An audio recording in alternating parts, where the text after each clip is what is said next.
Et faire, ça veut dire se relâcher. Voilà pourquoi l'injonction qu'il lui donne maintenant que tu as abandonné ton premier amour. À Smyrne, il va parler, sois fidèle jusqu'à la mort, parce que le Smyrne vient du mot, la myrrhe qui symbolise la myrrhe qu'on mettait pour le cadavre. C'est l'odeur de la mort qui était dans cette période-là. Les gens pouvaient mourir martyrs. En Philadelphie, c'est l'amour fraternel. Les gens qui n'ont pas de puissance, mais ils s'aimaient ardemment, quel qu'en soit le prix. Donc les noms sont choisis par le Saint-Esprit de façon prophétique. Vous y êtes? Dans cet Apocalypse chapitre, je suis en train d'avancer là maintenant. Je vais lire ce qu'il veut lire là, citer ce qu'il veut citer, mettre les poteaux, vous servir les verres et on boit. On y va? Dans cet Apocalypse chapitre 3, l'époque de la Odyssée est répartie sur 6 versets, des versets 14 au verset 20. Dans ces 14 à 20, il est écrit à l'ange de l'église de la Odyssée. Tu dis, la Odyssée, la période de l'église, les gens de l'église eux-mêmes ils disent, nous sommes riches. L'église dit, tu es riche, je me suis enrichi, je n'ai besoin de rien. Et pourtant, tu ne sais pas. L'église de la Odyssée est ignorante de son état, la pauvreté spirituelle. Que tu es pauvre, aveugle, misérable et nu. Je te conseille, un conseil est demandé à l'église de la Odyssée afin que quelque chose n'arrive. Je te conseille d'acheter de moi de l'or éprouvé par le feu. Vous y êtes, des vêtements pour te vêtir afin que des hontes de ta nudité ne paraissent point. Et un collier pour un de tes yeux afin que tu puisses voir. Vous y êtes, frère bien-aimé? Je reprends et je châtie tous ceux que j'aime. Je ne reprends pas tout le monde parce que tout le monde ne m'appartient pas. Je reprends et je châtie tous ceux que j'aime. Vous y êtes d'accord? Ok, maintenant. Voici, je me tiens à la porte. Si quelqu'un entend ma voix, quelqu'un dit que ce n'est pas la porte de son cœur. C'est pas la porte. Voilà. Si quelqu'un entend ma voix, j'entrerai chez lui, je souperai avec lui et lui avec moi. Vous y êtes? Si quelqu'un a les oreilles qui entend ce que l'esprit dit, pas aux païens. Quelqu'un dit pas aux païens. Pas aux païens. Aux églises. Maintenant. Ça termine là-bas. Verset 21 dit que à celui qui vaincra, je le ferai asseoir. À celui qui vaincra durant cet âge, je l'enlève. Je le ferai asseoir avec moi sur mon trône. Comme j'ai vaincu, je me suis assis avec mon Père sur son trône. Subitement, le chapitre 4 commence. La voix que j'avais entendue dit, viens, monte ici. Donc, l'âge de l'église de Laodicée s'achève avec l'enlèvement. Votre Apocalypse est donc réparti ainsi. Apocalypse chapitre 1, introduction et révélation de Jésus-Christ à Jean par rapport à l'appel ministériel pour l'église et pour la nation. Donc, du chapitre 2 jusqu'au chapitre 3 à la fin, il s'agit de l'église et lorsque ça s'achève, l'église est enlevée. Du chapitre 4, c'est justement pour cela que je vous ai donné depuis le chapitre 4 jusqu'au chapitre 22. Du chapitre 4 jusqu'au chapitre 19, on parle des 1. La prostituée. Les gens qui n'ont pas été enlevés. D'Israël. De ce qui se passe sur la terre et l'adoration qui se passe en haut. Ceux qui sont en haut. Au chapitre 19, donc, on parle maintenant de ceux. Vous allez voir, on dit que quelqu'un descend du ciel avec sur le cheval blanc. Et les armées qui sont dans le ciel le suivaient. Vous pensez que c'est qui l'après? Hein? Le Seigneur, avec qui? Il vient avec qui? Avec les saints. Qui? Les anges ou bien les hommes? Qui? Donc les anges sont mélangés avec les saints. Ok. Quitte là-bas. Donc l'église qui est partie au chapitre 3 revient maintenant cette fois-ci. On a dû mettre le premier par rapport à l'enlèvement, n'est-ce pas? Il revient. Alors c'est ça que le prophète Enoch avait vu longtemps même avant que Moïse vienne en naissance. Lisez dans votre Juge 2, verset 14. Que le Seigneur, c'est pour eux que Enoch aussi, le septième depuis Adam, a prophétisé en ces termes. Le Seigneur est venu avec ses saintes myriades pour exercer le jugement qui a été écrit. Et pour punir ceux qui ont porté contre lui les propos injurieux. Donc dans Jude chapitre 1, le verset 14. Donc c'est écrit là-bas. Alors l'enlèvement donc se passe donc à l'église de Laodicée. Et donc, il dit donc que ce n'est pas tout le monde qui sera enlevé. C'est la première révélation là-bas. Il dit à celui qui vaincra, je le ferai asseoir avec moi sur le trône. Parce qu'il parle, les enlevés partent de prendre directement la place au souper. Il dit que à celui qui vaincra, je le ferai asseoir avec moi sur le trône. Comme j'ai vaincu, je me suis assis avec mon Père sur son trône. Ça commence à nous poser un vrai problème ici. À quel moment l'enlèvement va se situer? L'église va-t-elle, oui ou non, passer par la grande tribulation? L'église va-t-elle passer par la grande tribulation? L'épouse passera-t-elle? Non. Voilà, l'église, applaudissez pour vous-même. Applaudissez pour vous-même. Voilà. Donc, au moins, si Dieu m'enlève, je sais que l'église est mûre. Donc, si Dieu m'enlève, je sais que l'église est mûre. C'est-à-dire que vous êtes arrivé à maturité. Ces deux nations-ci également, comme l'église et Israël, c'est un casse-tête chinois pour les théologiens. Que l'église va passer à la grande tribulation. Dis à ton voisin, toute l'église n'est pas l'épouse du Seigneur.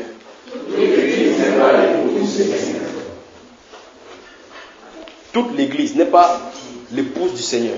L'épouse du Seigneur, c'est l'épouse du Seigneur. Voilà. L'église, c'est l'église. Voilà. Donc quelqu'un peut se réclamer être de l'église du Seigneur, Dieu ne le connaît pas. Et en fait, là, voici encore une autre chose. Maintenant, si ça peut vous choquer, ça vous choque, mais je suis un homme comme vous, pas vrai? J'aime mon épouse. C'est moi qui l'ai choisie pour qu'elle soit mon épouse. Même si d'autres viennent comme ça, pour que frère je le vois, c'est son problème. J'aime mon épouse. C'est n'est-ce pas? Si vous pouvez saisir avec le Seigneur, saisissez. Le Seigneur choisit son épouse. Quand il choisit son épouse, il prend soin de son épouse. Vous y êtes? Ok, son épouse se prépare donc. Son épouse se prépare. Vous savez, il y a les autres qui séduisent, non? Donc quand quelqu'un parle, on va dire, frère, je n'ai pas mes voix. J'ai des problèmes. Hein? Pourquoi on voit? Mais j'ai une épouse. Les gens comme ça sont les prostituées. Donc si tu n'es pas son épouse, tu ne peux pas être son épouse. Ok, donc l'enlèvement va avoir lieu. On va examiner dans la Bible maintenant les passages qui nous parlent de l'enlèvement. Il faut qu'on regarde dans quel cas c'est situé, à quel moment ça va arriver et comment y être prêt. La première chose que je vais vous dire, c'est d'abord ceci. C'est établi dans la Bible que tous ceux qui vont passer dans l'enlèvement le sauront. C'est établi dans les saintes écritures que tous ceux qui vont aller dans l'enlèvement sauront distinctement que je serai enlevé. Je ne dis pas la qualité qu'on dit que non, je crois qu'il sera enlevé, c'est pas ça. Et force-toi de croire, tu ne croiras pas de la bonne façon. Vous y êtes? Ok, c'est déjà établi. Après, on va voir dans le développement donc, comment c'est établi. On va voir donc dans les types, quand il parle des types, dans l'Ancien Testament, on va voir les choses qui annonçaient l'enlèvement. Et on va voir toutes ces choses-là. Maintenant, permettez-moi de mettre autre fondation. On peut y arriver, on peut creuser. Première fondation, première poudre. Un verset de la Bible peut regorger plusieurs prophéties espacées de plusieurs années. Première fondation.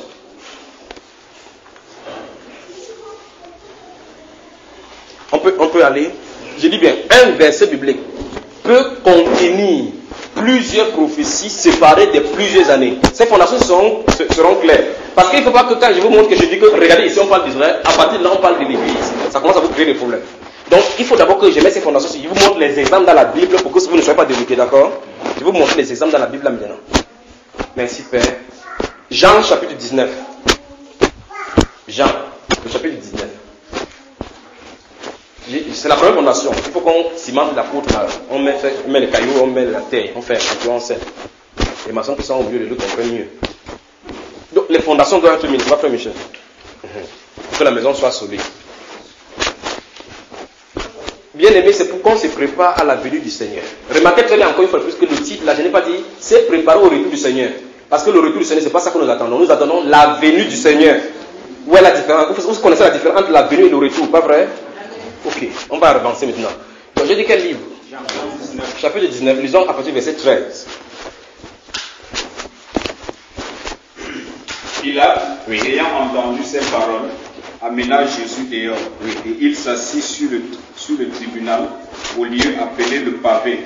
Et en hébreu, Gabata. C'était la préparation de la Pâque et environ la 6e heure. Pilate dit aux Juifs, voici votre roi. Mais il les suppliait, ôtez, crucifiez-le. Pilate leur dit, crucifierez votre roi. Les principaux sacrificateurs répondirent, nous n'avons de roi que César. Alors il leur livra pour être crucifié. Ils prirent donc Jésus et l'amenèrent. Amen. Frère, il y a des événements tristes dans la Bible, mais il faut que ça arrive ainsi. Il y a des événements tristes dans la Bible, mais il faut que ça arrive ainsi. Voici un païen qui vient avec leur roi. Il dit que, est-ce qu'il veut que suive votre roi? Les gens dont c'est leur roi refusent. Ils disent, nous n'avons des rois que César. En fait, peut-être vous ne comprenez pas là où ils sont en vouloir venir. Ils ont fait ça sous l'Ancien Testament. Quand celui qui est devant eux était en esprit. Un de ces juges sont sortis, il les a conduits pendant le désert, arrivés dans le pays, arrivés quelque part. Il dit, choisis un roi sur nous, comme les nations. Nous voulons avoir quelqu'un comme César dominer sur nous. Le prophète a regardé comme ça, il dit que oh, les gars se sont cuits. Qu'est-ce qui est arrivé? Père, il dit, ce n'est pas toi qu'ils ont rejeté, c'est moi. Donc il venait de dire clairement que leur Messie viendra, ils ont rejeté. C'est pour ça qu'ils ont rejeté depuis l'Ancien Testament. C'est le frère? Vous me saisissez? Donc ce qui est écrit dans l'Ancien Testament par rapport au rejet de Dieu, c'était la prophétie par rapport au rejet de Christ. Vous me saisissez? Ok, je vais encore redire encore une autre pour que vous saisissiez. Tout à l'heure, nous avons lu Actes des Apôtres au chapitre 3, le verset 25. Nous avons lu ça. Tout à l'heure, quand nous voyons toute la famille de la terre sera bénie en toi. Il dit, vous êtes tous les fils des prophètes, les fils de l'Alliance. Vous vous souvenez, n'est-ce pas? Regardons, remontons un verset plus tôt. Les frères, si vous attendez qu'il ouvre la Bible pour que vous voyez. Il dit remontez tout simplement. Je peux citer ce qui s'y trouve. Je veux seulement que vous voyez. Quand vous aurez de ça devant vous, je vais citer ce qui est écrit là-dedans. Au moins vous me connaissez comment je prêche. C'est quelque part, vous savez, on m'a invité quelque part d'aller prêcher. On a fait une semaine là-bas, on prêchait. Je suis arrivé, déposé la Bible, j'étais allé parler. J'attendais que je finisse de parler, il donne comment donner le passage. Il dit, mon frère, ça en est sorti. Il dit, donc depuis que tu as les prières, c'est déjà ça. Il attendait que, vous savez, quand les gens sont déjà confinés avec un moule, une forme, on dit que maintenant c'est l'introduction, je vais introduire mon truc. Il donne le cœur passant, après il finit, maintenant c'est le corps de devoir. C'est pas comme ça, frère. Donc, verset 24, maintenant, observez le verset 24, vous y êtes. Verset 23 et 24, il va commencer à parler de Moïse et de Jésus. De la demande des Juifs qu'ils ont fait sous Moïse. Vous remarquez? Vous y êtes? Nous sommes dans Actes chapitre 3, le verset 23 et 24, là. Il parle donc de ces choses. Avant de toucher le verset 25, il a parlé de tout ce qui est la postérité, les fils des prophètes. Je veux que vous observez cela, parce qu'il veut dire quelque chose par rapport à l'Ancien Testament. Vous saisissez? Ok. Maintenant, remarquez très bien la façon que l'apôtre Pierre va encore le dire cela. Il dit que Moïse a dit, premièrement, que Dieu va susciter un prophète comme lui. Il va citer exactement ce que Moïse avait dit dans le livre d'Exode chapitre 22 et chapitre de Deutéronome chapitre 15. On peut avancer, frère? Ok. Donc il dit, Moïse a dit qu'il va susciter un prophète comme moi. Et que tout le peuple qui ne l'écoutera pas sera voué à l'extermination. Pas vrai? Ok, maintenant. Ce que l'apôtre Pierre de citer se trouvait où, si vous avez lu l'Ancien Testament, vous allez savoir de quoi il est question. C'est l'assemblée sur la montagne à Horeb, sur le Sinaï, quand Dieu est descendu dans la puissance des feux. Pendant qu'il parlait, toute la détention était là. Et le peuple a dit qu'il ne parle plus de peur que nous mourions. Vous vous souvenez de cela? Alors ils ont demandé à Dieu ils ont dit à Dieu que Moïse, que toi tu parles, qu'il parle et toi tu vas nous parler. Et c'est là où cette prophétie-là, il dit, Dieu, oh c'est terrible. Frère, c'est grave. C'est que Dieu dit, ce qu'ils ont demandé est bien. Dis-leur que c'est pour ça que je vais les susciter du milieu de leurs frères. Voici une génération se trouve ici, ils sont en train de dire à Dieu de parler au travers de quelqu'un d'autre pour que Dieu puisse le dire. Dieu dit que, ok, ce qu'ils ont demandé c'est bien. Pour que je les parle donc maintenant, il faut que je suscite du milieu d'un frère. Ils s'attendent à ce que Dieu fasse quelque chose pour qu'ils puissent parler là. Cette chose vient s'accomplir des milliers d'années avant.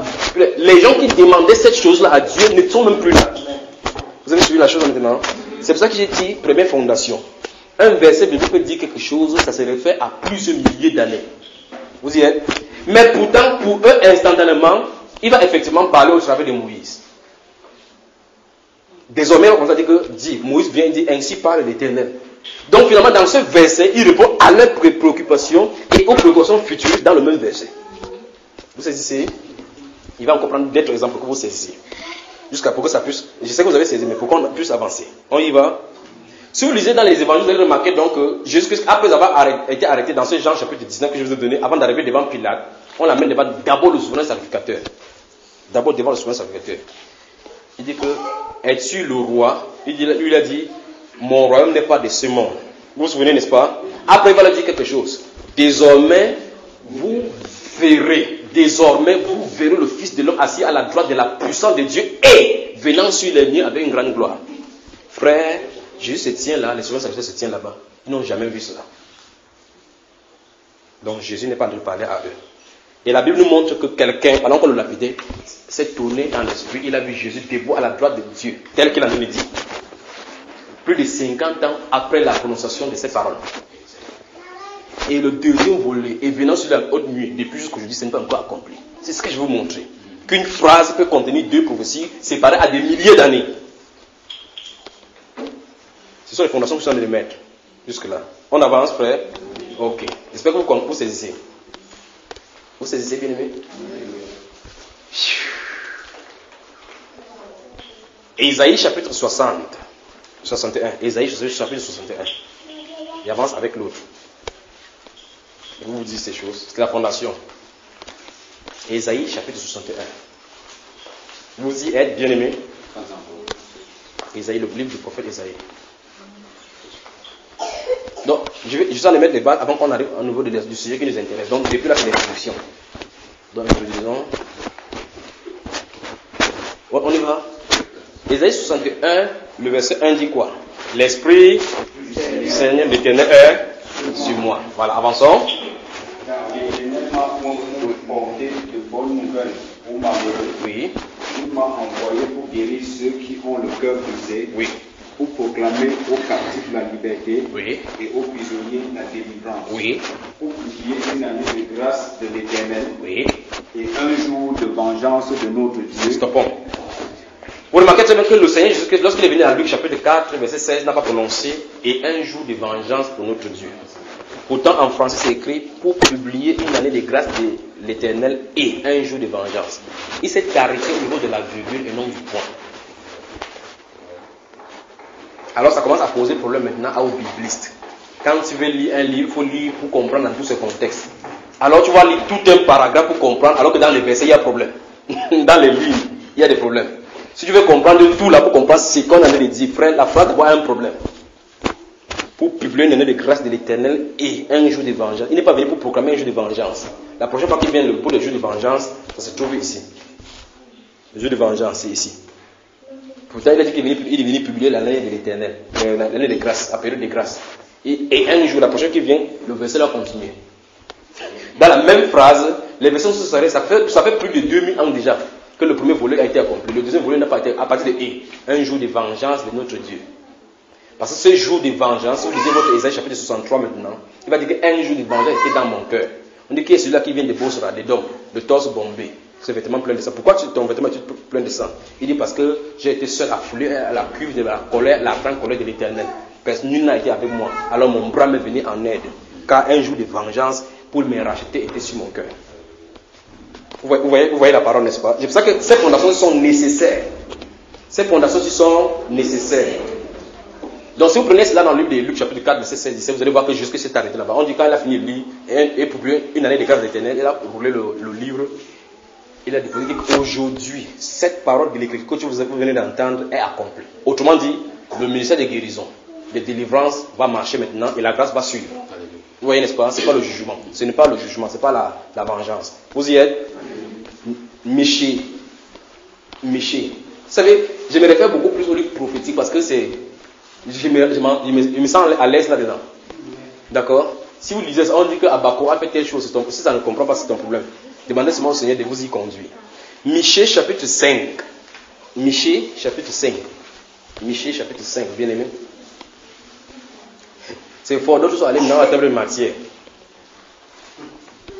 Votre Michée se touche après Jonas. Si Jonas est compliqué, référez-vous à partir de Amos. D'accord? Ou bien si vous avez trouvé Nahum, rentrez un pas en arrière, vous allez trouver Michée là-bas. C'est pas Jonas qui est facile à trouver aussi. L'autre soeur a trouvé une stratégie, elle prend votre balance de tombe. Quand il voit Michel, elle arrive là-bas. Ok, Michée, pas Michel, Michée. Michée de Moréché. Vous y êtes? Chapitre 5 de Michée. Il faut pas t'en prendre, lisons dans ça. Le verset 1 dit quoi, le chapitre 5? Et toi, Bethléem Ephrata, petite entre les milliers de Judas, oui. De toi sortira pour moi celui qui dominera sur Israël. Stoppons là-bas. Dieu donne exactement une prophétie des lieux de naissance du Messie. Pas vrai? On dit c'est de toi que sortira. Et quand les mages sont venus à Jérusalem, ils ont demandé où est ton roi? Est-ce en ces temps-ci? est-ce à ce lieu, ils ont dit clairement que car c'est ce qui écrit le prophète ici là. Il devait être à Bethléem. Mais maintenant, le problème c'est que dans ces prophéties-ci, on dit que la personne qui va sortir là, c'est lui qui dominera sur Israël. Or, il est sorti effectivement là-bas, mais il n'est pas allé dominer sur Israël. Vous voyez la chose, n'est-ce pas? Il est effectivement né de là, mais il n'est pas allé dominer sur Israël. Parce qu'ici, on va dire que dans les jours remontent au jour de l'éternité. Vous voyez, n'est-ce pas? Donc, quelqu'un, donc ça veut dire qu'avant qu'il vienne, c'est quelqu'un qui est l'ancien. Il va seulement venir là-bas dans sa création. On dit donc qu'il va sortir de Bethléem, et c'est lui qui est censé régner, dominer sur Israël, son peuple. Vous y êtes? Il est effectivement né à Bethléem, mais il est à Jérusalem, il n'a pas régné. Vous voyez le problème, n'est-ce pas? Et la prochaine fois, il va descendre plutôt du ciel pour descendre. Mais pourtant, la première fois, il est né effectivement là-bas. Vous me suivez? Avançons dans la lecture. Écoutez. Et donc l'origine remonte au temps ancien. Où est l'âge de Jésus, non? Donc il est âgé au temps ancien, oui. Au jour d'éternité, oui. C'est pourquoi il les livrera jusqu'au temps où enfantera celle qui doit enfanter. Gardez ce verset-ci, et lorsqu'on va lire Apocalypse chapitre 12, quand on va parler d'Apocalypse chapitre 12 par rapport à la femme qui doit enfanter, cette fils-là, fils premier-né qui doit perdre avec nation une verge de fer. Avançons.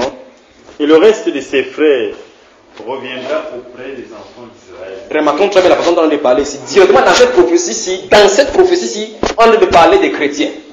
Le reste de ses frères. Me voici, à Hébreux chapitre 1 dit, me voici, c'est pourquoi il n'est pas honte de nous appeler ses frères. Selon qu'il est écrit, me voici, moi et les enfants que tu m'as donnés. C'est un prodige à nos yeux, ouais, n'est-ce pas, c'est de l'éternel que cela est venu. Il dit, et encore, je te publierai parmi, au milieu de mes frères, au milieu de l'assemblée. On dit, et le reste de ses frères, voilà encore le mystère d'Israël avec l'église là-bas, reviendront auprès des enfants d'Israël. Parce que ça veut dire qu'il y a des parties de lui qui se trouvent inséminées parmi les nations, mais Israël est déjà réuni. Vous voyez son frère? Ce n'est pas la seule troupeau ici. Il y a plusieurs brebis encore. Celle-là, il faut que je les amène, il faut qu'il y ait un seul troupeau. Vous comprenez, n'est-ce pas? C'est pour ça qu'Éphésiens 2, donc, il a brisé le mur de la séparation, l'imitié. Il a renversé cela pour faire un seul corps, soit juif, soit grec. D'accord? Avançons ici. Il se présentera et il gouvernera avec la force de l'Éternel. Bien aimé, vous allez voir que dans ces Michée chapitre 5, les 3 premiers versets sont en train de donner des prophéties dans différentes générations. Il y a 3 versets seulement. Donc, si vous pouvez lire les racontages dans le livre des évangiles où on parle des choses, lorsqu'on commence à toucher les prophéties et les paraboles, faites attention. Quand c'est les prophéties, faites attention. Vous prenez un verset, il y a plusieurs prophéties de plusieurs années s'y référant. Vous voulez laisser pour comprendre le contexte. Il n'y a pas de contexte. Écoutez là maintenant. Dans les livres de prophéties, il n'y a pas de contexte là-dedans. Il faut que j'utilise le texte pour comprendre l'idée majeure. Il n'y a pas d'idée majeure. Parce que le prophète Ésaïe balance. Remarquez un peu. Il parle dans Ésaïe 53, la naissance de la mort de Jésus-Christ. Dans le chapitre 4, il parle de sa conception. Au chapitre 35, il parle de son ministère de guérison. Au chapitre 66, il parle lorsqu'il va venir régner à Jérusalem pendant le millénaire. Il mélange partout, là où vous allez voir au chapitre 22, comment on va le persécuter. Pourtant, un temps, sa vie du millénaire est avant sa mort. Donc, ce n'est pas ordonné.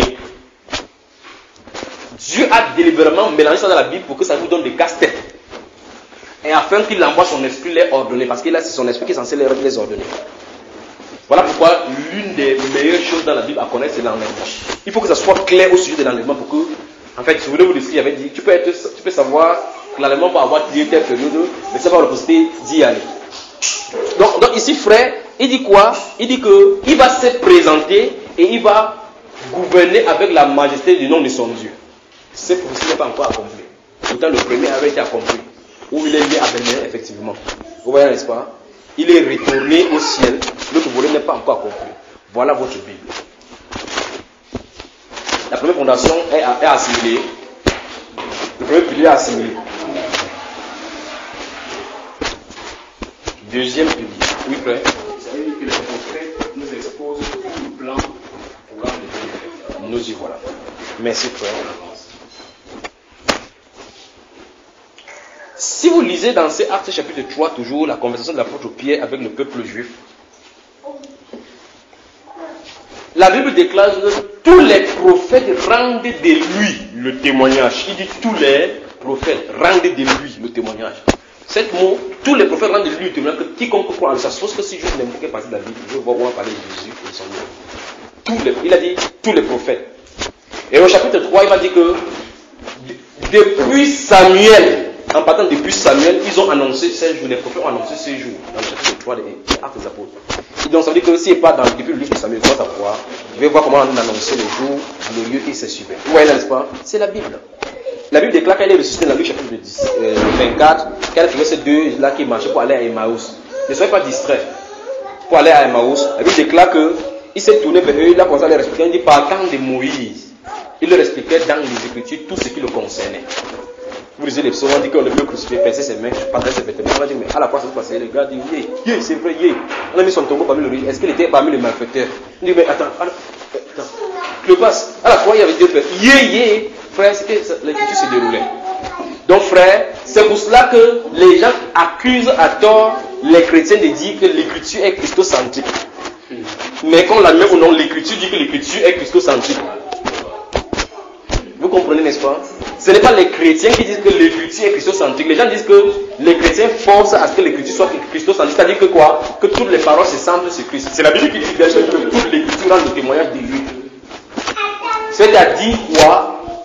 Le fait que Jonas est allé, le poisson l'a avalé, il voulait comme ça prophétiser que 3 jours il devait mourir. Il n'a pas besoin de dire que, et regardez, comme je passe 3 jours dans le ventre du bois, ça va dire que le prophète c'est pas ça. C'est l'esprit du prophète, il a envie de parler déjà. Tout comme Ézéchiel va se coucher 390 jours, 40 jours. 390, ça veut dire que 390 années, vous avez péché. 40 jours, Judas a péché. Il n'a pas besoin de dire ça de la bouche. Ce qu'il vient de faire là, elle dit. Il prend les cheveux courts comme ça, il prend un tiers vers l'Orient, un autre tiers vers l'Occident, les cheveux. Comme j'ai pris mes cheveux, j'enlève. Un tiers ira en captivité de ce côté, un tiers ira. Il vient de parler. Il n'a pas besoin de dire que, comme j'ai fait comme ça, un tiers vont partir par ici. Amen. Amen. Ok, on peut avancer, frère. Donc, dis à ton voisin, l'écriture est christocentrique. Donc, toutes les choses et les prophéties de la Bible montrent une seule et même personne, Christ, Jésus. D'accord, bien aimé? Ok. C'est pour ça que Satan fait tout et tout pour désarmer quelqu'un de l'écriture. Parce que quand tu vois toi-même que la lampe de l'évangile pointe comme ça, on voit le visage de Christ. Subitement, tu commences à savoir que maintenant tu es un bâtard parce qu'il est celui qui combat pour toi. Donc on peut avancer. Deuxième fondation. Une écriture prophétique de la Bible peut être donnée des prophéties de plusieurs époques. La même écriture. Il dit bien deuxième pilier. Une prophétie de la Bible peut, je ne dis pas, est toujours ainsi. Vous me saisissez, n'est-ce pas? Il dit peut donner à plusieurs époques, plusieurs prophéties différentes. Vous vous souvenez, dans le livre d'Ésaïe au chapitre 7, le verset 14, lorsqu'il va dire que la fille va naître, la vierge enfantera. Si vous lisez l'histoire, c'est le roi qui vient voir le prophète Ésaïe, il dit que Ésaïe lui demande un signe. Il a dit non, jamais, ne peux pas tenter l'éternel. Il dit demande un signe pour toi et l'éternel te donne un signe. Le gars dit jamais, ne peux pas tenter l'éternel, mon ami. Demande quoi, quel signe sur ça. Il peut demander comme ça, ma part vient ici dehors. Il dit que même si tu ne demandes pas, voici le signe. La vierge enfantera. Voici le roi qui a le problème pour combattre là dehors. Le prophète se tient devant lui, frère, faites attention aux prophètes, je vous le dis, les prophètes authentiques, faites attention. Il se tient devant lui, il dit que voici la vierge, c'est le signe que l'éternel te donne. Le combat est dehors, il dit que la vierge enfantera, on lui donnera le nom d'Emmanuel. Qu'est-ce que ça va avoir avec son combat? Et cette prophétie s'accomplit 800 ans que ni lui, ni celui-là n'est là-bas dedans. Vous cessez, frère? Qu'est-ce que cela a à voir? Ah, que Dieu nous vienne en aide. Donc, j'ai dit donc, deuxième pilier, certaines prophéties de la Bible se réfèrent à plusieurs périodes. La même prophétie. On prend un exemple. Osée chapitre 11.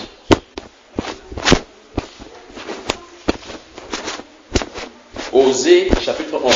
Rapidement là, parce que après la pause maintenant, il dit qu'il finit de poser les fondations, il vous donne de l'eau à boire. Osée chapitre 11. Si les fondations sont placées maintenant, c'est bon.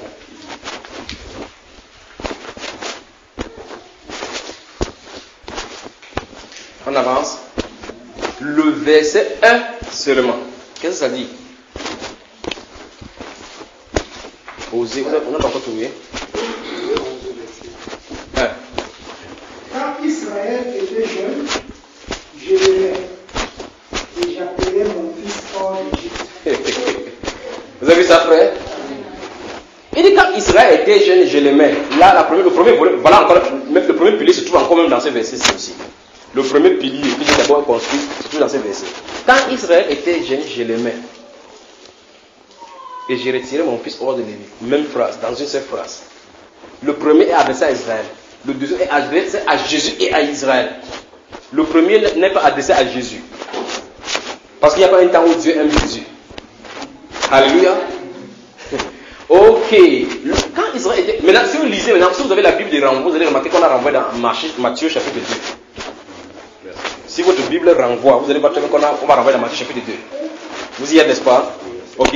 Alors, dans Matthieu chapitre 2, il est question de... Lorsque les mages sont allés vers Hérode, il a dit, allez consulter, prendre des renseignements exacts pour que lorsque vous allez trouver le petit garçon, vous venez me dire pour que je puisse l'adorer. Et dans son plan, il voulait aller le tuer. Et lorsqu'ils sont allés voir, ils voulaient rentrer pour aller dire à Hérode, ils ont été divinement avertis en songe de ne pas retenir par le même chemin, de emprunter un autre chemin. Quand ils sont partis, Hérode va se rendre compte qu'on l'a dupé, il va prendre des soins exactement auprès de tous les renseignements qu'il pouvait avoir pour voir le décalage des périodes de naissance pour voir. C'est pour ça qu'il a dit que de 2 ans en dessous, sachant qu'en 2 ans en dessous, ça ne faisait pas 2 ans, plus de 2 ans que les mages sont passés vers lui. Vous voyez là, n'est-ce pas? Il va vouloir qu'on parte à Bethléem pour tuer tous ces enfants-là. L'ange va venir donc lui dire, non, pas autant d'esclaves, vous êtes des biblistes, vous n'êtes pas des novices. L'ange va venir dire en songe à l'Éternel que prends cet enfant, descend en Égypte jusqu'à ce que je te fasse appeler. Et lorsqu'il va faire venir les enfants de l'Égypte, on dit selon ce que le prophète avait dit que j'ai appelé mon fils hors de l'Égypte. Et c'est uniquement dans Osée que c'est écrit. Et pourtant, vous lisez Osée, on a déparé à Israël. Donc, deuxième fondation, une parole prophétique peut se diviser sur 2 personnages différents, à des époques différentes. Pour Israël, c'est quand Israël était sorti d'Égypte sous Moïse. Cette parole de Osée est partie sur Israël. Plusieurs années, 1800 ans plus tard, la même parole, quand Joseph, l'ange dit à Joseph de sortir de l'Égypte, il sort de là-bas, la même parole. La fondation est placée, la fondation est propre, n'est-ce pas? Je peux avancer maintenant à la dernière fondation. On peut aller à la dernière fondation. Lorsque l'Écriture dit une chose en prophétie et dit une autre chose dans l'interprétation du Nouveau Testament, il y a une lumière qui est apportée sans modification.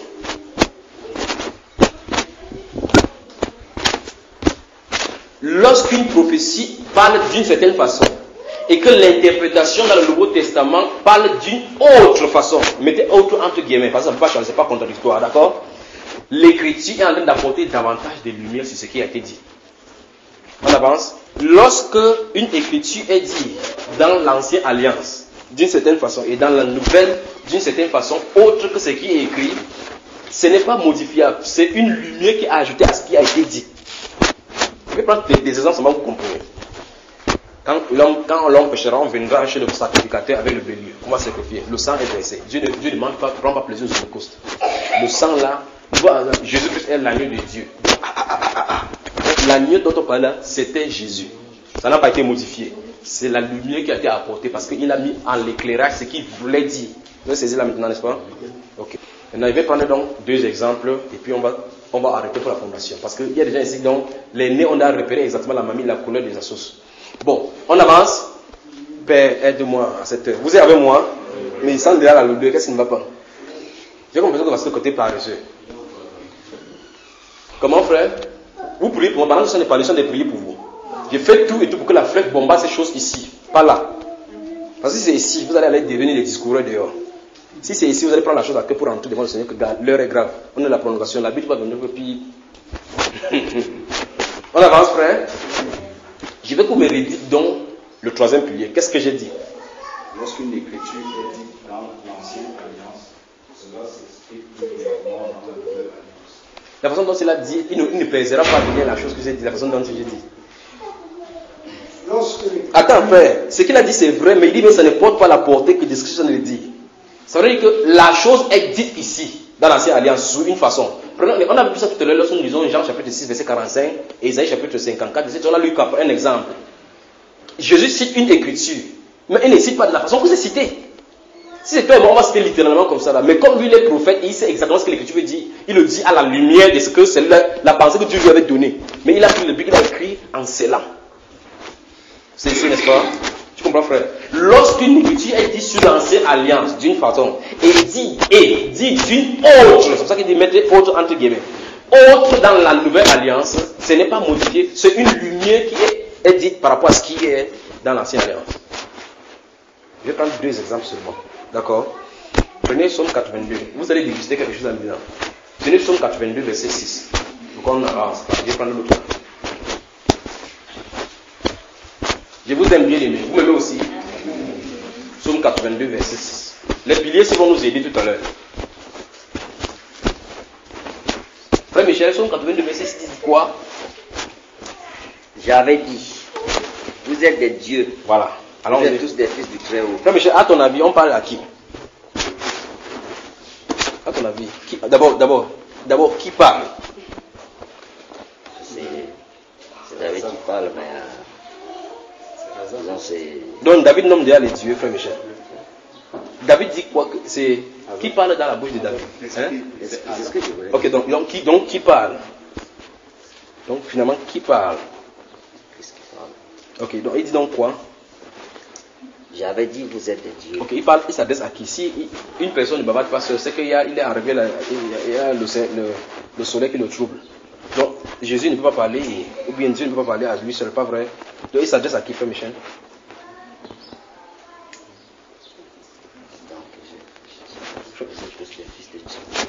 Regarde mon frère Michel, regarde ici, c'est ici là ça se passe. Ne regarde plus là-dedans. Il faut que je regarde ici. frère, c'est à qui parle d'abord? Ici, c'est Dieu qui s'adresse à lui. Donc Dieu a dit que j'avais dit vous êtes des dieux. Ah, c'est Dieu s'adresse à l'église en fait. À quelle église? L'église que je suis aujourd'hui. Donc tu es l'église. Et Dieu s'adresse à vous. Donc ça veut dire que tu peux donc dire tu es un dieu. Dis non, ouvre ton je dis je suis un dieu. Allons-y à haute voix alors. Regarde, l'église a peur. L'église a peur. Alors non. Attends, on va aller en ordre. Frère Michel, je vais revenir sur toi. Donc quand il va revenir, tu vas parler. Quand il va revenir, tu vas parler. Je suis un dieu. Non, tu es un dieu. Frère, oui, tu dis que toi aussi tu es un dieu. Hein? C'est ce que tu as dit. Touche un peu ta femme voir. Pourquoi tu dois dire que tu es un dieu? Parce que Dieu a dit ça de toi. Donc elle est quoi? Une déesse. Dis alors ma chérie, dis alors. Et lui, il ne peut pas avancer sur cette terrain là parce qu'il dit que le Dieu qui est là-bas c'est pas féminin. Ok, donc tu dirais d'une seule qu'elle est une déesse? Non, pas du tout. Pourquoi donc? Parce qu'elle n'est pas aussi d'église. Parce que Dieu ne regarde pas à la chair, il regarde à l'esprit qui est en Mais l'esprit en toi est masculin aussi, c'est féminin alors. L'esprit n'a pas de... Mais il a dit que sur mes fils et mes filles, j'ai versé mon esprit pour vous diront. Là, il n'a pas les filles, pas vrai? Ça, c'est un autre contexte. C'est un autre contexte, mais ce sont les mêmes personnes. Mais c'est les mêmes personnes. Mais les personnes sont féminines de cette fois-ci et masculines. C'est souvent le contexte en fait. Moi, Donc ici, c'est seulement les dieux, les êtres humains. c'est pas le fils. Donc je connais mes personnes, donc laissez-moi coordonner, d'accord? Frère Constant, à qui est-ce que Dieu est en train de parler ici? Frère, moi je dirais c'est une catégorie de personnes. C'est de quelle catégorie? Ils ont quoi de spécial? Ce sont des personnes qui se sont acquis. Suivez attentivement. Qui se sont acquis une certaine gloire. Qui se sont acquis. Oui. Et c'est Dieu qui dit que j'avais dit que vous êtes des dieux. Oui. Parce que quand je lis le volet qui suit, frère, oui. Lorsqu'il dit et vous mourrez comme des hommes. Donc moi je me dis ce sont des personnes, peut-être comme Pharaon. Donc c'est Dieu qui avait dit qu'ils sont des dieux. Que j'ai dit vous êtes des dieux. Mais pourtant Dieu a dit à Isaïe qu'en dehors de moi il n'y a pas de Dieu, à côté de lui il n'y a pas de Dieu. Qu'est-ce que tu en dis donc? Un moment, allons-y. Dieu s'adresse à qui? Nous les hommes, puisque non, ne justifiez pas tout simplement, répondez seulement. D'accord? S'il dit pourquoi tu dis cela justifie, Dieu s'adresse à qui? Tu as dit aux hommes. Lis le volet suivant. Le volet suivant dit quoi? Tu dis il s'adresse aux hommes. il s'adresse à ceux, en fait, ceux qui ont son esprit, quoi. Aux hommes finalement, à ceux qui ont son esprit. Tu ne lis pas, frère? J'étais, en fait, dans Jean 10. Je vais demander encore qui? Frère, tu baisses à tes quoi qu'il ne devait pas te voir. C'est toi qui es. Le frère, comme c'était concentré, que le gars ne vient pas par moi, ne vient pas vraiment. Je viens vers toi. Dieu s'adresse à qui? Dieu s'adresse ici à ses disciples. Donc, ça c'est aux catégories des hommes. Quelle est la catégorie des hommes? peut dire en bref les prophètes. Les prophètes. Et qu'est-ce qu'il dit par la suite?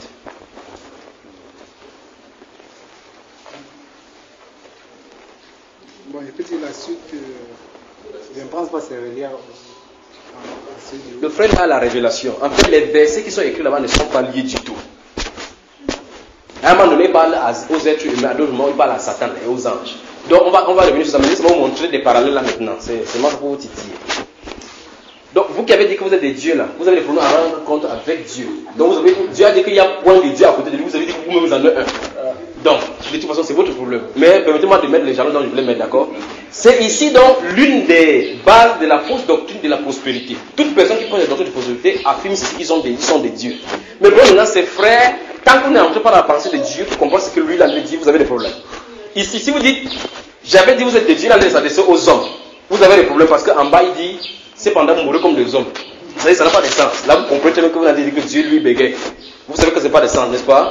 Mais le problème maintenant, c'est que vous mourrez comme des hommes, comme un prince quelconque. Alors, la question maintenant, c'est à qui est-ce qu'il s'adresse? Vous n'avez pas dit que l'écriture est fausse. Maintenant, j'ai dit ceci, troisième pilier. Si une chose est dite dans l'ancien alliance d'une certaine façon et dit d'une autre dans la nouvelle alliance, ça ne modifie pas, c'est une lumière qui est apportée, n'est-ce pas?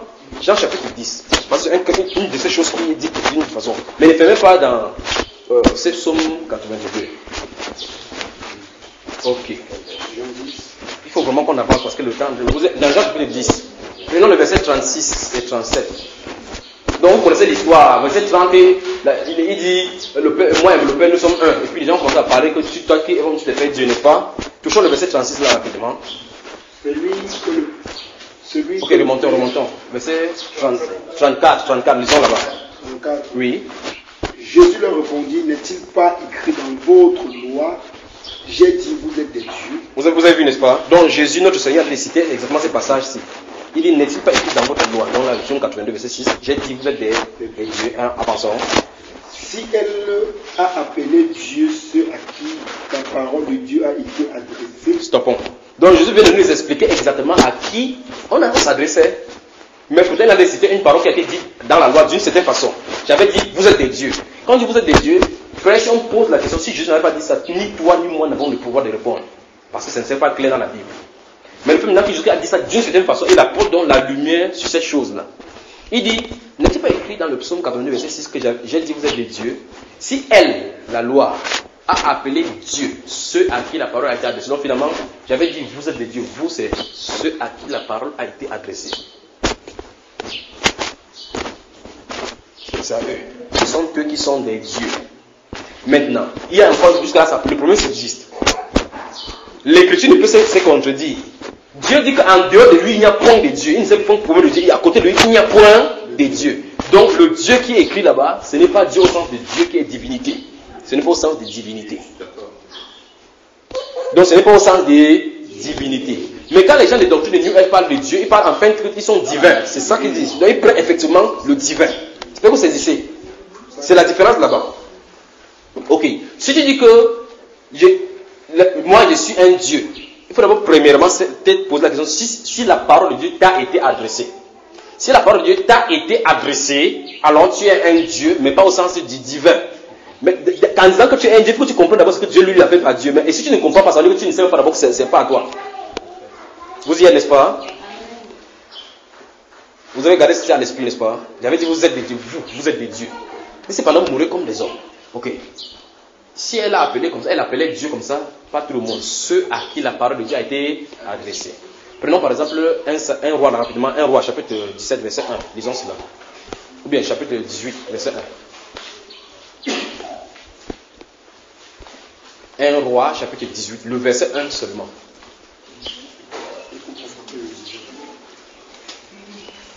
C'est terrible, il lui faut la délivrance, c'est Samuel ou pas? On y va? Un roi chapitre 18, le verset 1 seulement. Qu'est-ce que ça dit? Bien des jours s'écoulent. S'écoulèrent. Oui. Et la parole de Dieu fut ainsi adressée à Élie dans la 3e année. Va, présente-moi devant Acha, et je ferai tomber de la pluie sur la face du sol. Amen. On dit que la parole de Dieu a été adressée à Élie. Vous avez suivi? C'est la Bible. On ne peut pas faire dire à la Bible ce que la Bible ne dit, parce que la Bible doit se définir. J'avais dit, vous êtes des dieux. Qui? Jésus dit que c'est ceux à qui, Jésus répond à la question, qui? Ceux à qui la parole de Dieu a été adressée. Exemple, la parole de Dieu fut adressée à Élie, le prophète. Voilà, ici. Vous avez suivi. Donc tu disais que tu étais un dieu, comment? Tu étais un...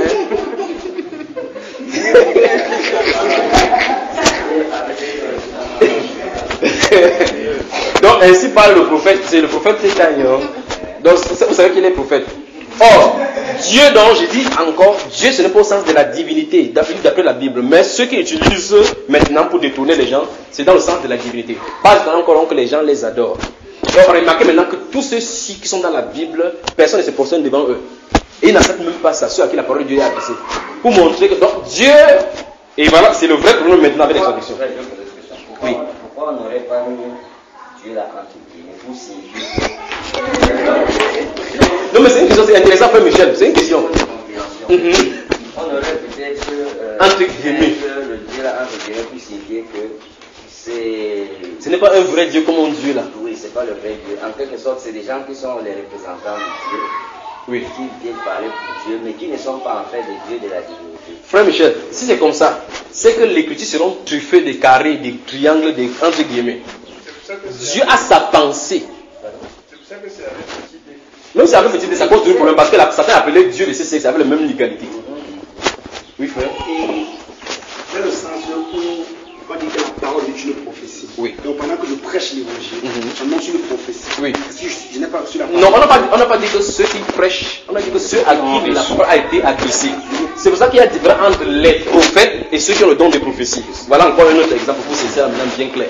Pour que quelqu'un soit authentique, prophète de Dieu, pas les gens qui ont le don de prophétie, il faut qu'ils aient rencontré Dieu directement. Une parole spéciale, particulière. Absolument. Vous avez saisi, n'est-ce pas? Voilà.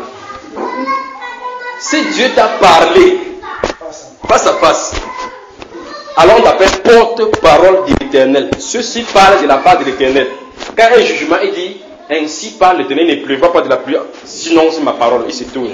Il fonce, lui-même il subit encore. Il ne voit pas autrement. Vous saisissez là, bien aimé? Alors, Dieu ici, donc, c'est au sens des attributs que Dieu délègue aux êtres humains. Comme les juges, les magistrats, les prophètes, ainsi de suite. Ces attributs-là, ce sont les attributs qui sont en Dieu. Mais Dieu ne donne pas son attribut de sauveur à quelqu'un.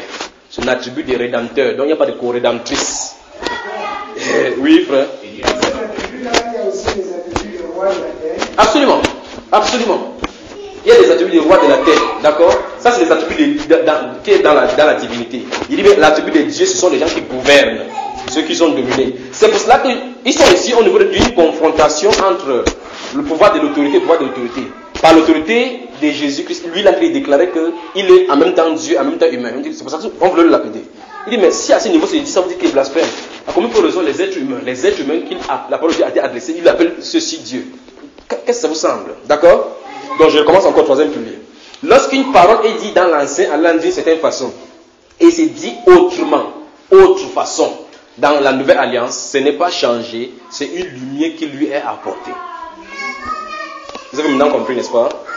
Ce sont les bases pour son épreuve. Il peut prendre comme ça 100 versets pour les montrer. Maintenant, le deuxième verset qu'il va prendre, c'est dans le livre de Malachie, chapitre 4. Et on va regarder là-bas, on va s'arrêter. Là, les fondations de la maison seront soudées. Comme c'est 3, vous savez, vous mettez une chaise sur 2 pieds, ça ne peut pas se tenir, mais c'est 3 pieds, donc ça peut déjà se tenir, n'est-ce pas, frère?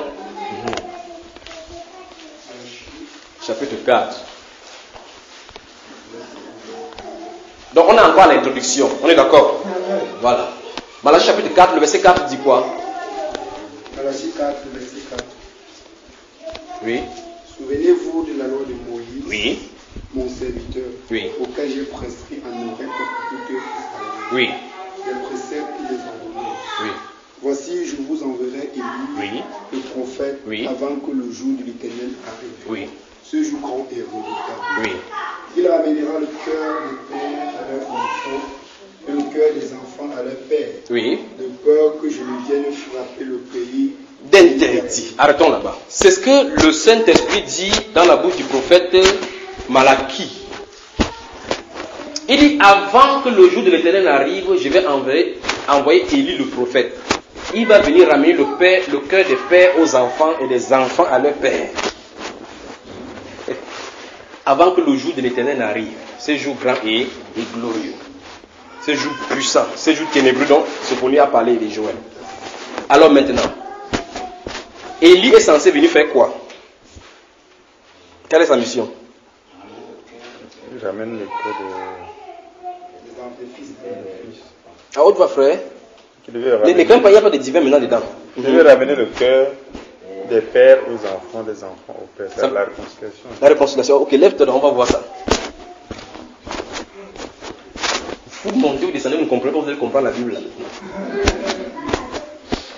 Viens, frère. Non, ici. Souvenez-vous, troisième pilier. Quand une chose est dite dans l'ancienne alliance, d'une certaine façon, et est dit d'une autre façon dans la nouvelle alliance, ce n'est pas modifié, c'est une lumière qui lui a apporté. D'accord? Tenez-vous à l'égalité comme ça, même ligne. Voilà. On va supposer que celui-ci, c'est le Père, voici le Fils. D'accord? On dit donc, d'après ce que lui vient de dire, je ne vais pas l'expliquer ce que la Bible dit, parce qu'on va y arriver maintenant. D'après ce que la Bible vient de dire, il dit que c'est la réconciliation. Il dit, et il va venir ramener le cœur du Père aux enfants et des enfants au Père. C'est littéralement ce qui est écrit. Donc il est censé venir faire que le cœur de celui-ci vient ici. Et le cœur de celui-ci vient ici. Maintenant, expliquez-moi ce qu'on a envie de dire.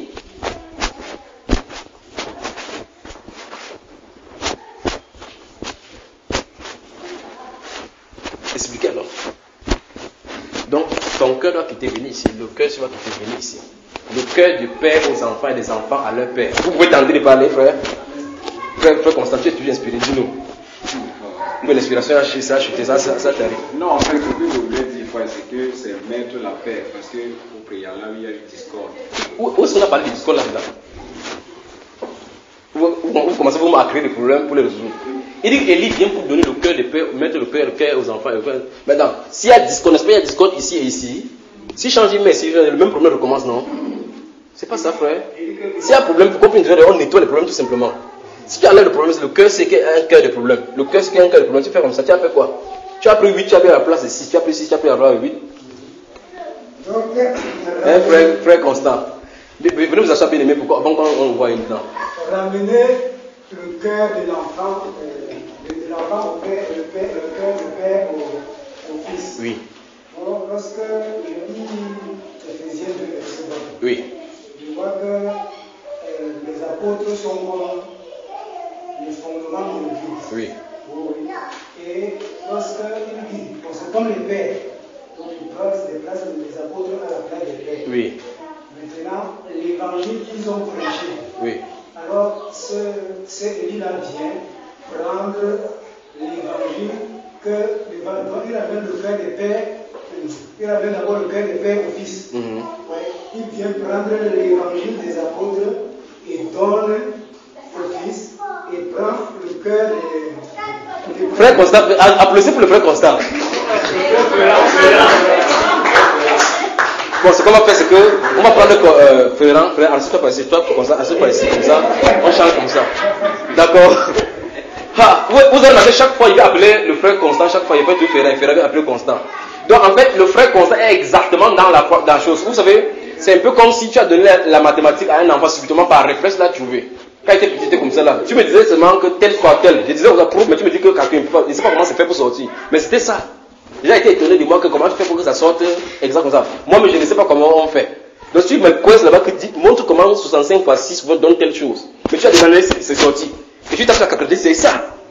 Donc, c'est ce qui est là. C'est un peu comme également comme un technicien va aller dans une maison où il y a les câbles. Il essaie de démêler les câbles pour voir vraiment le câble qui conduit à cette ampoule-ci. C'est ça. Il a dit exactement la réponse, mais on va arranger cela maintenant. Ce verset-là dit que Élie est censé venir faire ramener les cœurs des pères aux enfants et des enfants aux pères. Maintenant, si vous avez la Bible de renvoi, vous allez remarquer qu'on a renvoyé ça dans Luc chapitre 1. Luc chapitre 1. Vous y êtes? Maintenant, si vous lisez là-bas, il est question de lorsque Zacharie l'ange vient annoncer. Souvenez-vous, la Bible est claire. Si un ange du ciel vient annoncer une autre parole, un autre évangile, autre chose que nous avons prêché, qui soit en Athènes. Donc, Donc normalement, l'ange est censé venir dire exactement ce qui est écrit. On est d'accord? Et ça doit être scripturaire. Maintenant, l'ange se présente devant Zacharie alors qu'il avait fait l'offrande du soir, parce qu'il était sur la classe d'Abia. C'était son tour maintenant d'aller dans le sanctuaire. Il était entré, subitement à la colonne d'autel à droite, s'est ouvert Gabriel. Il s'est tourné, il a vu cette vision, il dit, c'est quoi ça? Il dit, Zacharie, ne crains pas. Dieu a vu ton cœur, ta prière a été exaucée. Il dit, Dieu, Élisabeth, ta femme deviendra enceinte, et il te donnera un fils, et tu lui donneras le nom de Jean, car il sera grand devant le trait. Vous êtes, n'est-ce pas? Il prépare le chemin devant le Seigneur Dieu. Les deux deuxièmes versets qui suivent montrent clairement que la personne qui a devenu après Jean-Baptiste, c'est Dieu. Là devant. Vous lisez ça. Regardez maintenant, je veux que vous lisez le verset 17 à haute voix, frère. Lisez le verset 17 de Luc chapitre 1. Marchera devant Dieu avec l'esprit et la puissance d'Élie. Stoppons d'abord. Donc, nous retrouvons directement, la personne qui est devenue, nous retrouvons d'abord déjà dans le livre de Malachie. Je n'ai pas donné le chapitre. Nous retrouvons d'abord dans le livre de Malachie, parce que Élie était censé venir. La personne qui est devenue vient avec l'esprit et la puissance d'Élie. On y va? Ok, maintenant, avançons. Pour ramener les cœurs des pères vers les enfants. Stoppons là-bas. On dit qu'il ramène le cœur des pères vers les enfants. Et les rebelles à la sagesse des justes. Frère, ça commence à poser problème. Je vous ai dit que votre Bible, là, vous allez la lire. Ne lisez pas la Bible seulement pour souligner vos passés. Lisez la Bible pour comprendre. Et la compréhension vient par la méditation. Vous posez la question à Dieu, Seigneur, qu'est-ce qu'il en est?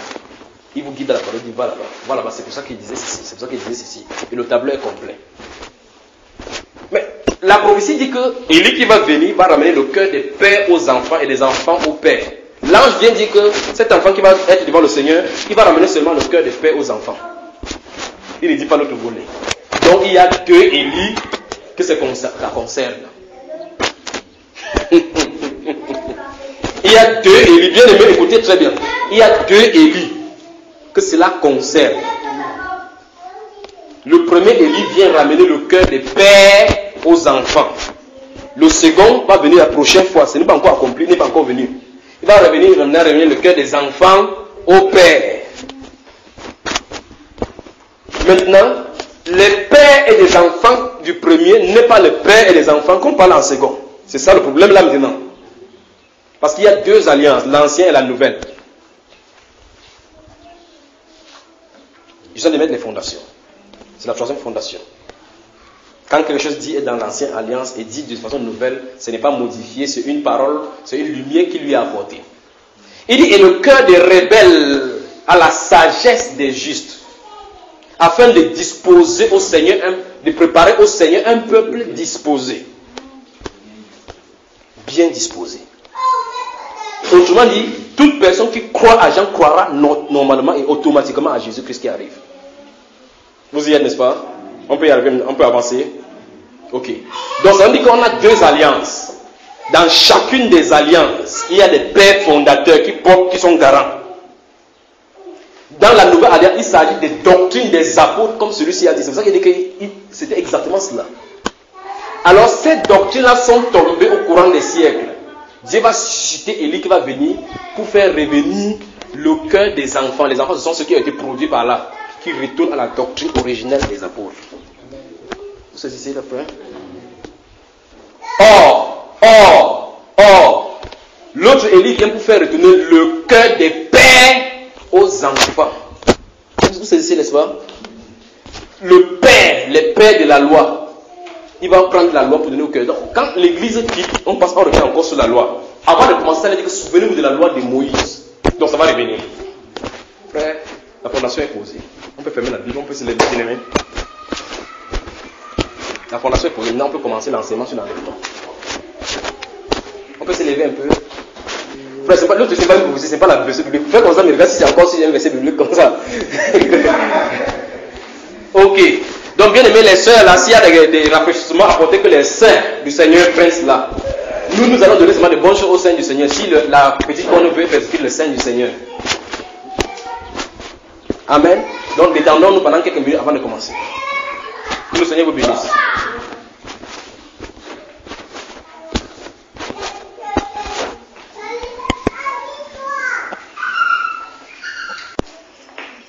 Il est 18h. Écoutez, je ne sais pas si vous pensez qu'on va finir ça aujourd'hui. Que Dieu nous aide à finir. Donc, mais, parce que je vais vous dire quelque chose. Si j'ai fini de prêcher vraiment ces messages-ci, ma mission normalement est finie sur la terre.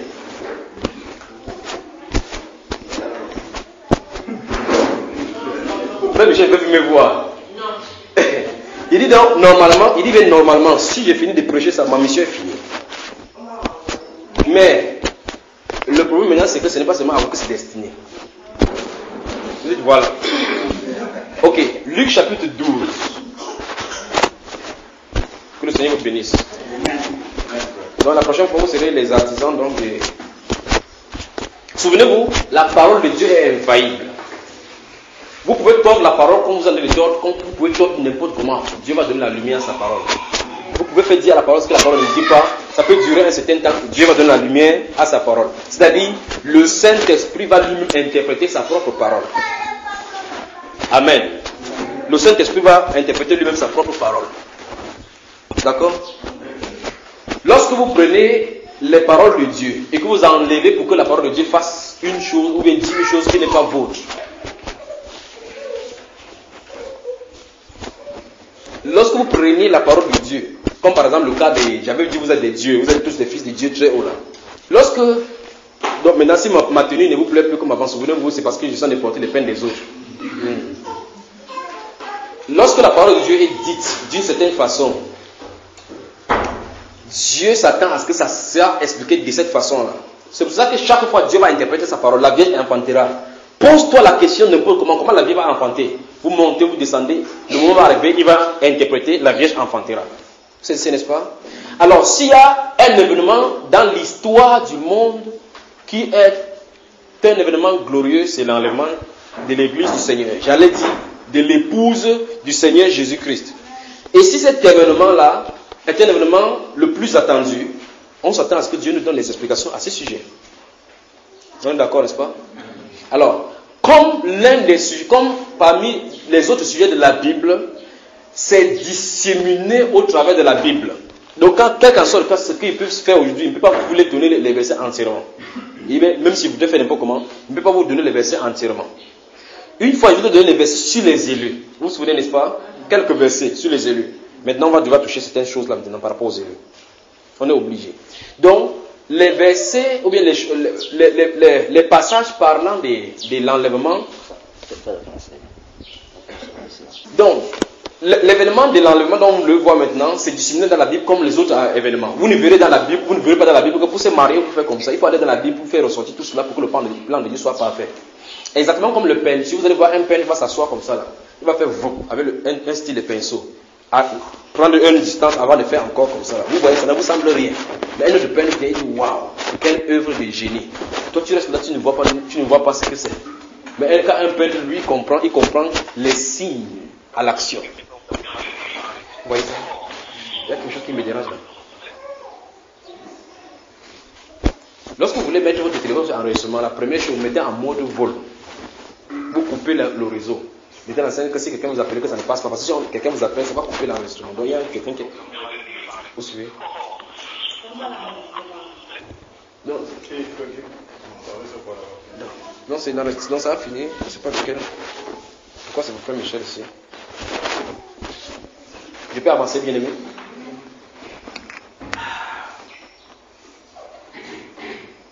Donc, tout ce qui concerne Dieu, tout ce qui concerne l'Église, souvenez-vous, ici, je vous ai dit tout à l'heure là que pour Dieu, le pluriel importe. Vous vous souvenez, n'est-ce pas?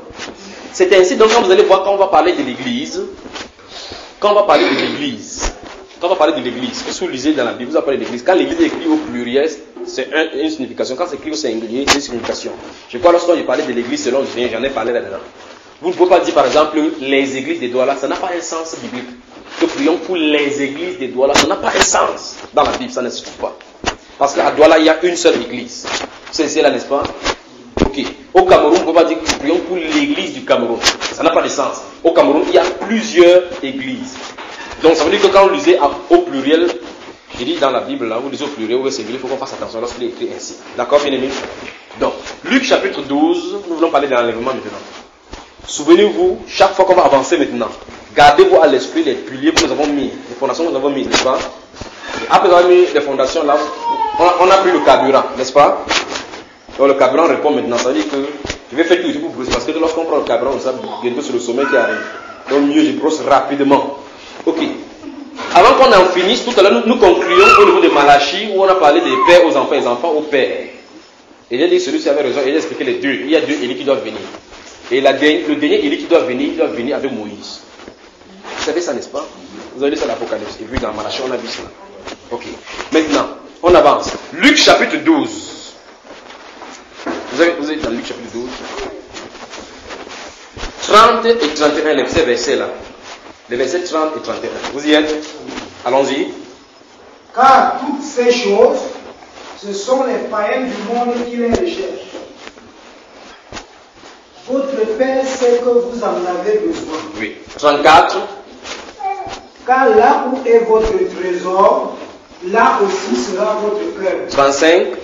Que vos reins soient saints et vos lampes allumées. Stoppons donc d'abord doucement là-bas. Doucement, on va commencer là-bas maintenant. Que vos reins soient, attachez bien les ceintures. Attachez bien les ceintures. Et que vos lampes soient. Maintenant, suivez bien tout le Seigneur qui va dire. Allons-y. Alors, oui, et vous? Et vous? Oui. Soyez semblables à des hommes qui attendent que leur maître revienne des noces. Stoppons là-bas. Soulignez revient des noces.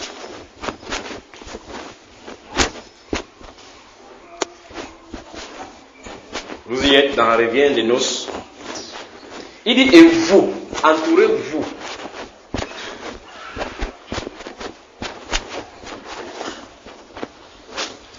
Bien-aimé, c'est pour ça que je dis chaque fois que si Dieu n'a pas envoyé quelqu'un prêcher, il ferait mieux de dire Jésus est mort pour le péché. L'autre là, c'est le ABC de l'évangile. Jésus est mort pour tes péchés.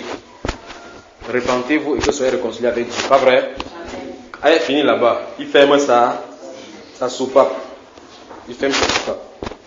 C'est Jésus en personne qui en a de parler dans ce Luc chapitre 12. Après avoir dit que ne vous inquiétez pas le lendemain, ainsi de suite. Ne vous amassez pas de choses sur la terre. Vous voyez ça, n'est-ce pas? Ici, il arrive, il dit, et vous, je vous ai demandé d'entourer vous, n'est-ce pas? Il dit, et vous soyez semblables à des hommes qui attendent. Je ne sais pas comment vous pouvez faire avec attendre. Encadrer, entendre. C'est-à-dire que ce soit que vous, soit avec le rond, attendre soit sous la forme rectangulaire et revenir de nous soit souligné. Les trois choses, l'on doit y travailler. Frères bien-aimés, que le Seigneur vous bénisse en tant que vous venez d'écouter ceci. Nous voulons parler de l'enlèvement. D'accord? Nous voulons parler de l'enlèvement. Maintenant, la Bible déclare, vous, soyez comme des hommes qui attendent. Afin que les maîtres reviennent les noces. Et qu'ils les ouvrent. Pas vrai? Ok, maintenant, regardez-moi, on va commencer à parler. Avant d'aller quelque part. Quand il vient finir de parler ici, je vais prendre le passage parallèle pour que vous commencez à voir pourquoi j'ai mis les fondations comme ça tout à l'heure. Vous y êtes? Première chose. Vous, Jésus s'adresse à qui? Je veux que vous me répondez. Je vais vous poser une question. Frère Sam, il s'adresse à qui? Selon ton analyse, si tu ne connais pas, tu t'attends la même chose, je passe. À l'église. Avançons. Frère, attendez, c'est à qui? Vous. Vous voyez ça, non? À l'église. Maman? À l'église.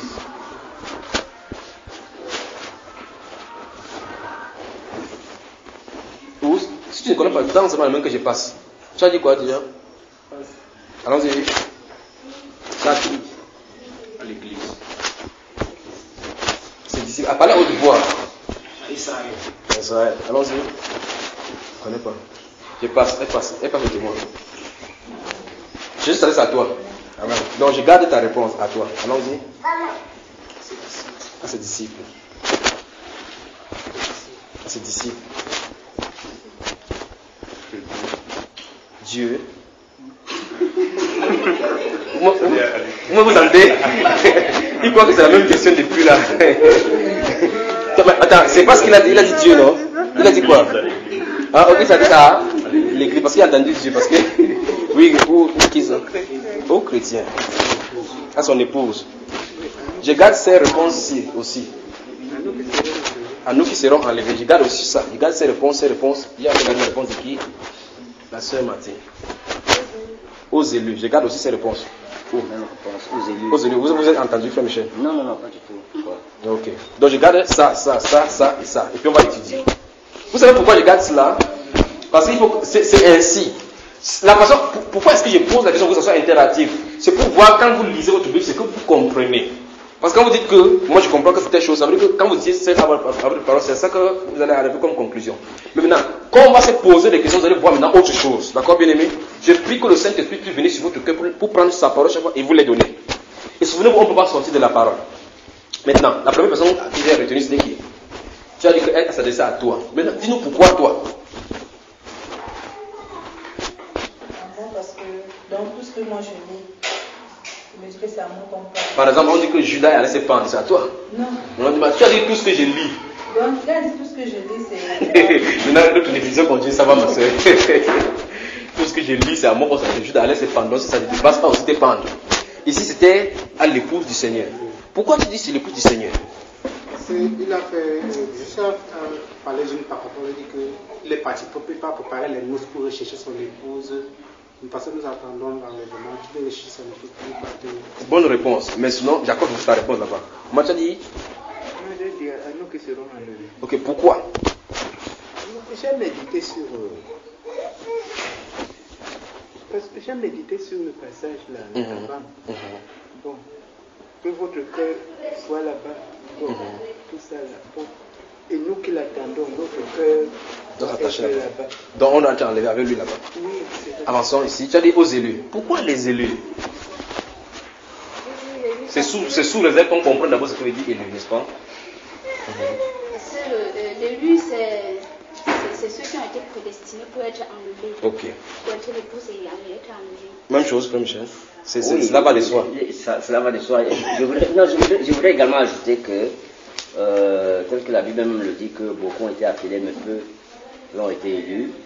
Parce que c'est pas comme on disait tout à l'heure, que ce n'est pas l'église qui sera enlevée, mais c'est l'épouse qui sera enlevée. Amen. Et on comprend qu'avec l'église, on a appelé beaucoup de gens qui pensent qu'ils sont des chrétiens, mais qui en fait, quand Jésus reviendra, ne partiront pas. Et quand je parle d'élus, c'est également ceux qui sont remplis de l'Esprit de Dieu. Parce que la Bible nous fait comprendre que pour être enlevé, il faut déjà être rempli de son esprit. C'est ce que la Bible nous dit. Amen. C'est pour cela que je parle d'élus. Donc ça peut être plurisémantique, mais je crois que c'est dans ce sens que moi je parle d'élus. Frère, je me complique la Bible français maintenant. Donc maintenant, frère aimé, faites ton voisin, maintenant lisons le passage. Lisons le passage. Plongeons dans la Bible. Ok, maintenant, relisons encore le verset. Vous allez voir maintenant. Plus le Saint-Esprit vous l'a donné là maintenant. Lisons donc le passage. Allons-y, encore, une fois de plus. Et vous, soyez semblables à des hommes qui attendent que leur maître revienne des noces. Ok, arrêtons-nous donc là-bas. Maintenant, quand il y a enlèvement, on va où? On va faire quoi? On va? Donc ça veut dire que ceux-ci n'avaient pas participé à la noce. Ceux à qui on s'adresse là n'avaient pas participé à la noce. Vous voyez comment tous sont tombés, n'est-ce pas? Je recommence encore. Et vous, soyez semblables à des hommes qui attendent que leur maître retourne à des noces. Qui retournent des noces. Donc ceux-ci n'ont pas été enlevés. Ah oui, vous dit, dans ton voisin, tu vas lire la Bible. Il dit, posons d'abord les questions. Nous ne sortons pas encore du verset.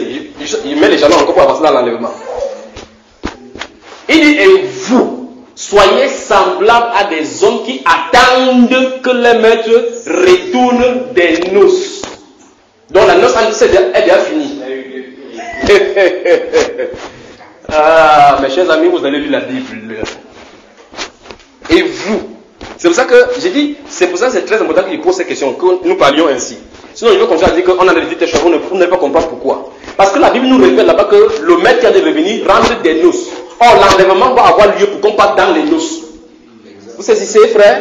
Donc, quand Jésus a dit de parler, ceux à qui il a dit de s'adresser, c'est ceux qui ont raté l'enlèvement. La noce, c'est parce qu'il revient pour eux, pas pour les enlever. Oh. Église du Seigneur, faites attention quand vous lisez la Bible. Alléluia.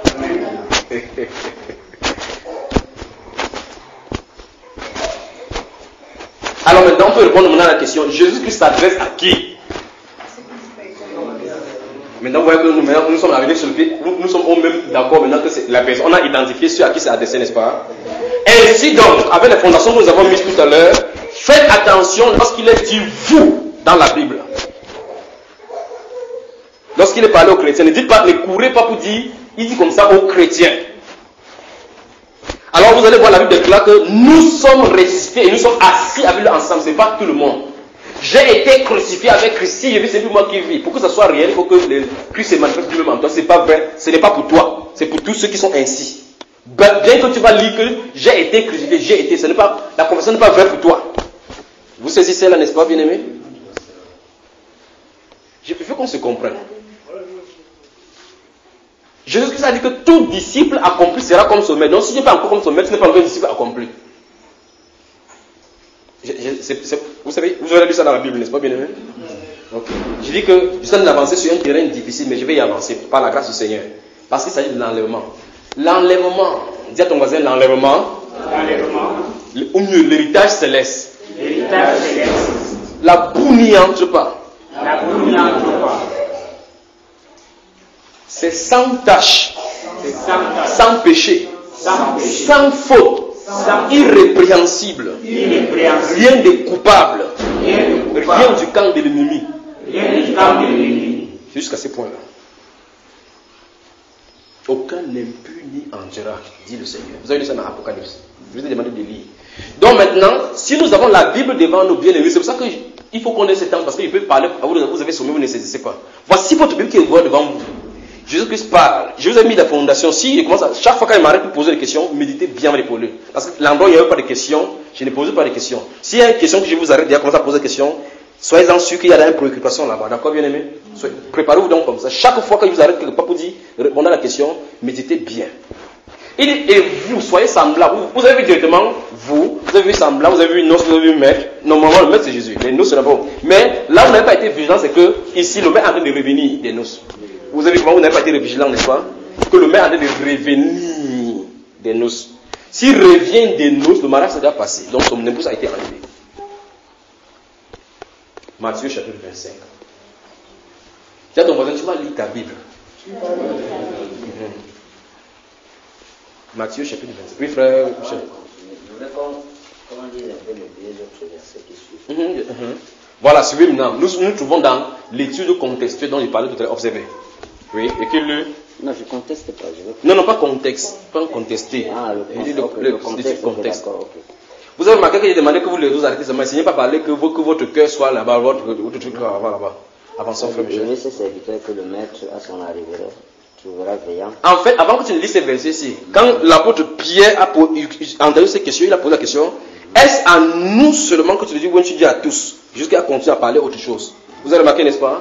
Pour dire qu'il ne veut pas dévoiler ce qu'il a de dire, mais vous devez vous cesser comprendre. Avant maintenant de lire, il dit que quel est ce serviteur que... Allons-y, frère. Quel est ce serviteur que le maître à son arrivée trouvera veillant? Oui. Je vous le dis en vérité, il se saignera. Oui. Il fera mettre à table et s'approchera pour les servir. Amen. Il arrive à la deuxième fois, à la troisième veille. Oui. Quel ce serviteur s'il est trouvé veillant? Amen. Donc, la question que je vais poser, c'est comme on parlait de l'église. Oui. Où ça? On parle de quoi, frère? Parce que ici, là, parlant des serviteurs, oui. On peut parler de ceux qui n'ont pas été enlevés. Oui. C'est ça qui est question. Absolument. Donc, c'est les gens qui vont connaître la grande tribulation. Oui, absolument. C'est ça qui est question. Absolument, frère. Donc, quand Jésus dit qu'il revient là, il faut qu'il les trouve veillant. Oui. C'est ça? Oui. Trouver qui maintenant? Il vient trouver qui? Veillant. Voilà. Donc, voilà pourquoi il était important. Ceci me donne raison par rapport à ce qu'il fallait que je mette les fondations. Maintenant, c'est que je suis en train de s'adresser, maintenant, il ne s'adresse plus à ceux qui attendent les gens qui reviennent des noces. C'est là où vous allez voir maintenant que la Bible commence. Ce n'est pas le A plus A, ça fait A. Ce n'est pas ça. Voilà maintenant, regarde bien. Clairement, il a dit qu'il revient des noces. On lui pose la question. On dit, c'est à nous que tu parles ou c'est à tout le monde? Parce que l'apôtre Pierre a compris qu'il y a quelque chose qui ne va pas dans ce qu'il avait dit. Il a dit, tu parles à nous que c'est à tout le monde. Ça veut dire qu'il a compris que ce parole que Jésus venait de dire n'est pas normal. Pas qu'il n'a pas compris, ce n'est pas normal parce qu'il y avait quelque chose qui décomptait. Quand il repose la question, Jésus-Christ parle maintenant pour les élus. Parce que là-bas maintenant, il entre à table pour les servir. Il n'y a pas deux tables. La table, c'est la table de noces. Il a fini la table avec les revenus pour prendre. Un frère Michel, il dit quand il revient de la table, c'est heureux ceux qui seront dans le rang qui vont prendre leur repas. C'est la noce là-bas. Quand il revient des noces, il n'y a pas deux fêtes au ciel. Donc ceux à qui il a laissé sa destin maintenant, c'est les élus pour qu'ils puissent être prêts pour être enlevés. Vous voyez votre Bible, n'est-ce pas?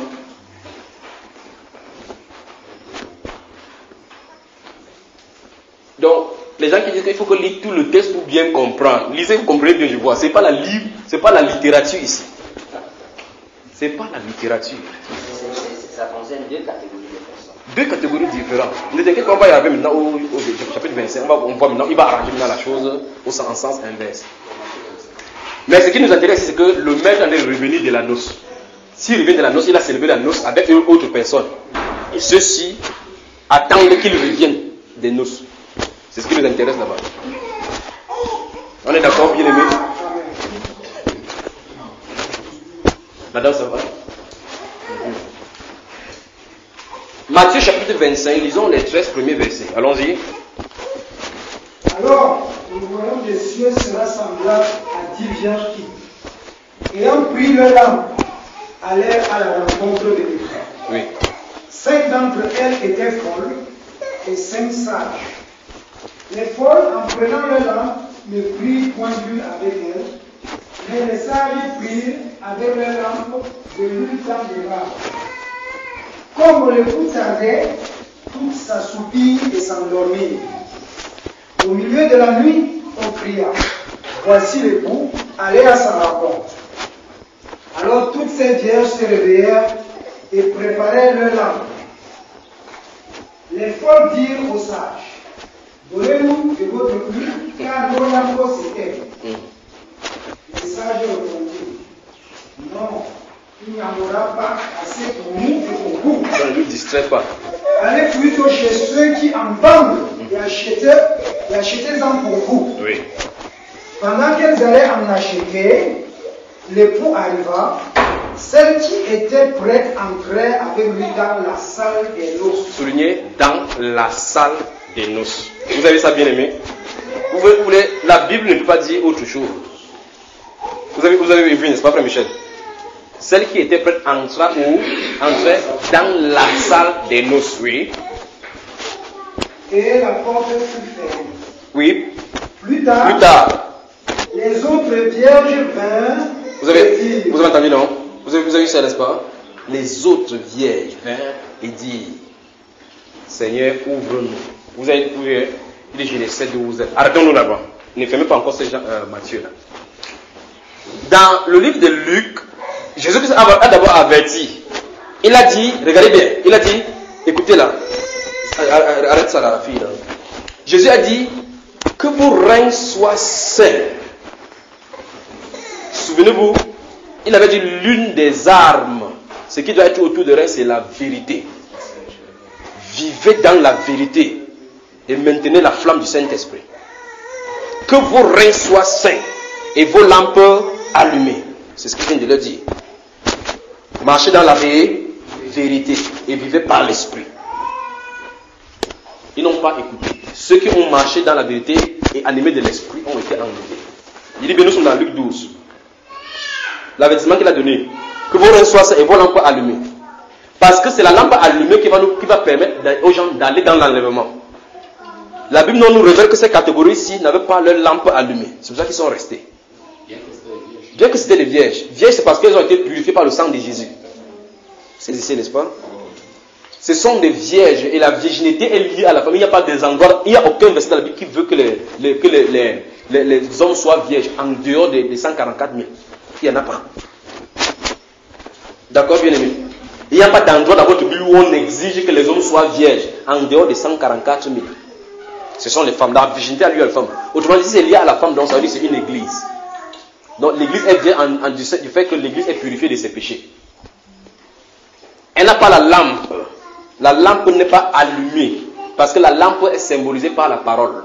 Une vierge qui est purifiée par le sang de Jésus-Christ, qui lit la Bible, mais n'ayant pas l'esprit de la Bible. C'est n'est-ce pas? Donc la différence entre les églises, pour aller dans l'enlèvement, c'est le baptême du Saint-Esprit. Connais la parole de Dieu comme ils sont développés comme ça, Genèse, Apocalypse. Tu as le baptême du Saint-Esprit, dans que tu vas dire, tu as enseigné quoi ici sur la terre? Dis encore. Tu vas te mettre dans une salle de théâtre, tu fais ton théâtre que tu faisais souvent. Pour se distraire. La différence, c'est le baptême du Saint-Esprit. Alors dans ce Luc chapitre 12, il dit d'abord que vos reins soient saints et vos lampes allumées. Subitement, il dit que, et vous? Alors maintenant, frère, rentre dans ce Luc là, chapitre 12. Maintenant, il vient dire quelque chose, le Saint-Esprit vient. Ne fermez pas Matthieu. Regardez, j'ai dit que, oh merci Père, merci Père. J'ai dit que vos reins soient saints et vos lampes allumées, n'est-ce pas? Maintenant, lisez encore ça, lisez ça. Dans Luc chapitre 12 là. Livre frère Michel, tu peux y aller? Tu peux pas lire. Frère Sam, tu peux lire pour nous? Luc là on nous disions tout à l'heure. Verset 35, allons-y.